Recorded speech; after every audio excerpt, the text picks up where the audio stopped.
नवजीवन राठोड. आज आपण एक महत्त्वाच्या विषयावरती बोलणार आहोत. होम लोन आणि मॉर्गेज लोन याच्यामध्ये काय फरक असतं आणि कोणतं लोन कसं काम करतं आणि कोणतं लोन घ्यायला योग्य असतं याच्यावर आज आपण बोलणार आहोत. होम लोन म्हणजे घर खरेदी, घर बांधकाम, फ्लॅट खरेदीसाठी घेतलं जाणारं कर्ज म्हणजे होम लोन. हे आपल्याला 15 ते 30 वर्षापर्यंतच्या परतफेडसाठी आपण ते घेऊ शकतो. यामध्ये आपलं घर मॉर्गेज म्हणजेच तारण म्हणून घेतलं जातं बँकेकडे.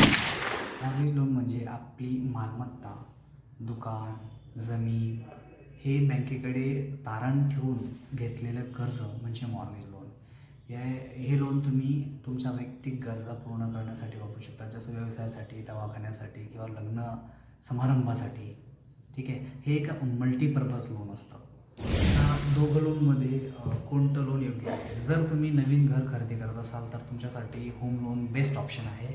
आणि जर तुम्ही तुमच्या वैयक्तिक गरजेसाठी लोन घेत असाल, जसं की एक कुठलाही खर्च व्यवसायासाठी म्हणा किंवा दुसरं तुमचं काही तुम्हाला लागत असेल त्या गोष्टीसाठी जर लोन घेत असाल तर तुम्हाला मॉर्गेज लोन फायदेशीर आहे. याचा एक फायदा असा असतो की होम लोनवर आयकर कायद्यानुसार सेक्शन 80C आणि 24B अंतर्गत कर सवलत मिळते. आणि मॉर्गेज लोनवर अशी कोणतीही सवलत मिळत नाही. पण मॉर्गेज लोनची फाईल ही लवकर सँक्शन होते आणि तुम्ही तुमच्या कामाला ते लवकर यूज करू शकता. मित्रांनो, तुम्हाला होम लोन आणि मॉर्गेज लोन याच्यामधला फरक तुम्हाला समजलंच असेल. अजून काही शंका असतील तर कमेंट्समध्ये नक्की विचारा. आणि हा व्हिडिओ आवडला असेल तर नक्की सबस्क्राईब करा, लाईक करा आणि शेअर करा.